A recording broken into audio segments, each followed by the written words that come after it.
आज की इस वीडियो में हम बात करने वाले हैं टमाटर के फसल में लगने वाला जो सबसे मेन बीमारी होता है, मुख्य बीमारी होता है टोमेटो लीफ कर्ल वायरस, जिसको आम भाषा में पत्ती मुरड़क या फिर पत्ती मुड़ने वाला बीमारी या फिर पत्ती मोरक रोग के नाम से भी जाना जाता है। यह बीमारी इतना खतरनाक होता है कि आपके पौधा का जो ग्रोथ होता है उसको बिल्कुल ही रोक देता है, जिसकी वजह से आपका बहुत ही नुकसान होता है।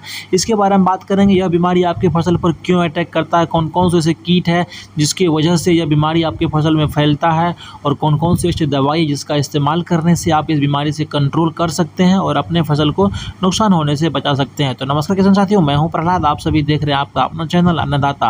अगर आप लोग इस चैनल पर पहली बार आए, चैनल को सब्सक्राइब करें और बेल आइकन को जरूर दबाएं। खेती बारे जुड़ी जो भी जानकारी है वो आपको मिलती रहेगी। किसान साथियों, चलिए अब हम आपको बताते हैं कि मिर्च की फसल में यह पत्ती मुड़ने वाला बीमारी क्यों फैलता है, कौन कौन से ऐसे कीट है जिसकी अटैक करने के बाद यह बीमारी आपके फसल पर फैलने लग जाता है, और साथ ही हम बात करेंगे इसको कंट्रोल करने के 3 ऐसे कॉम्बिनेशन के बारे में जिसका अगर आप समय पर स्प्रे कर देते हैं इस बीमारी से आप निपटारा पा सकते हैं। पहले हम बात करते हैं किसान साथियों की इस बीमारी को पहचानने का जो नियम है, कैसे पहचान सकते हैं, क्या लक्षण दिखता है जो इसको आप पहचान लेंगे।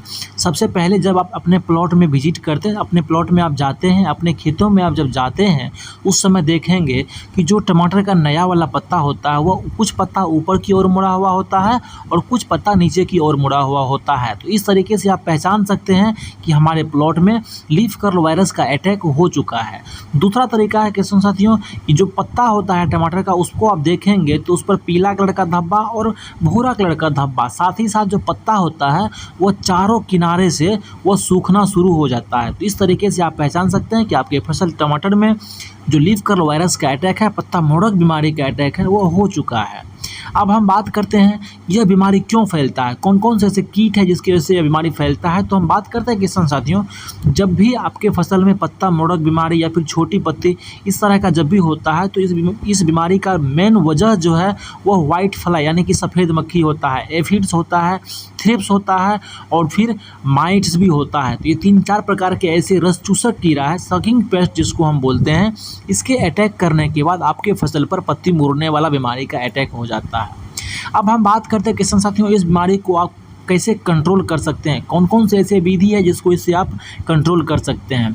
सबसे पहले किसान साथियों आपको जो अपना देसी तरीका अपनाना है उसके बारे में बात करें। जब आप अपने प्लॉट में विजिट करते हैं तो उस समय आप देखते होंगे कि 3 से 4-5 पौधा ही ऐसा होता है शुरुआती अवस्था में जिसका पत्ता मुड़ा हुआ रहता है या फिर जो पत्ता मुड़ने की स्थिति में होता है। तो सबसे पहले आपको उस पौधे को उखाड़ कर अपने प्लॉट से बाहर कर देना है और उसको या तो मिट्टी में गला देंगे। गलाने से क्या होगा कि जो भी उस पौधा में वायरस था वो बाहर निकलकर किसी और पौधा पर इफेक्ट नहीं करेगा।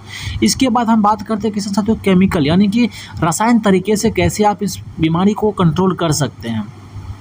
उसके लिए हम किसान साथियों 3 ऐसे कॉम्बिनेशन के बारे में बात करेंगे जिससे आप अपने बीमारी को कंट्रोल कर सकते हैं। पहले नंबर पर जो कॉम्बिनेशन है किसान साथियों यह है फ्लोक्सामेटामाइड 10% इसी फॉर्म में आता है। यह आपको लेना है 8 से 10 ml। इसके साथ में एसीफेट और इमिडाक्लोप्रिड का एक कॉम्बिनेशन आता है लांसर गोल्ड के नाम से, यह आपको लेना है 20 ग्राम। इन दोनों को अच्छे से 15 लीटर पानी में घोल बनाकर अगर आप अपने फसल पर स्प्रे कर देते हैं तो आप 2 से 3 दिन के अंदर ही जो भी पत्ता मुड़ा हुआ था वह पत्ता धीरे धीरे खुलने लग जाता है और जो नया पत्ता आता है उसमें इस बीमारी का लक्षण आपको देखने के लिए नहीं मिलता है। दूसरे नंबर पे हमने रखा हुआ किसान साथियों स्पाइनोटेरम 11.7% जो कि एससी फॉर्म में आता है, यह आपको लेना है 8 ml। इसके साथ में प्रोफोनोफास 50% इसी फॉर्म में आता है, वो आपको लेना है 20 ml। इसके साथ में आपको धानुका का लेना है किसान साथियों डाइफेंथ्यूरॉन 50% डब्ल्यूपी फॉर्म में आता है, यह आपको लेना है 8 से 10 ग्राम। इन तीनों को अच्छे से 15 लीटर पानी में घोल बनाकर अगर आप अपने फसल पर स्प्रे करते हैं सुबह या शाम के समय में तो आप बहुत ही जल्दी 3 से 4 दिन के अंदर ही आप इस बीमारी से छुटकारा पा सकते हैं। तीसरा जो कॉम्बिनेशन है किसान साथियों यह है ब्रोफ्लानिलाइड 20% एसवी फॉर्म में, यह लेना है आपको मात्र 3 ml। इसके साथ इमिडाक्लोप्रिड 17.8% जो कि एसएल फॉर्म में आता है, यह आपको लेना है 20 से 25 ml। इसके साथ में आपको लेना है फिप्रोनिल 5% जो कि एससी फॉर्म में आता है, यह आपको लेना है मात्र 15 ml। इन तीनों को अच्छे से घोल बनाकर अगर आप अपने फसल पर सुबह के समय में या फिर 3 बजे के बाद जो दोपहर का मौसम होता है उस समय में अगर स्प्रे कर देते हैं अपने फसल पर तो 3 से 4 दिन के अंदर ही आप अपने फसल की इस बीमारी से निपटारा पा सकते हैं और कंट्रोल पा सकते हैं। किसान साथियों, यह 3 कॉम्बिनेशन है, किसी एक समय में आप किसी एक कॉम्बिनेशन का ही इस्तेमाल करेंगे, साथ में किसी भी कॉम्बिनेशन को मिलावट नहीं करेंगे और स्प्रे नहीं करेंगे। इस चीज़ को आप ध्यान में रखते हुए अपने फसल पर इस चीज़ का छिड़काव करेंगे। किसान साथियों, मेरा आज का वीडियो आपको कैसा लगा कमेंट बॉक्स में बताएं। अगर वीडियो अच्छा लगा हो तो वीडियो को लाइक करें, चैनल को सब्सक्राइब करें और अपने किसान साथियों के साथ इस वीडियो को जरूर शेयर करें। मिलते हैं एक नए वीडियो में एक नए अंदाज के साथ। जय किसान।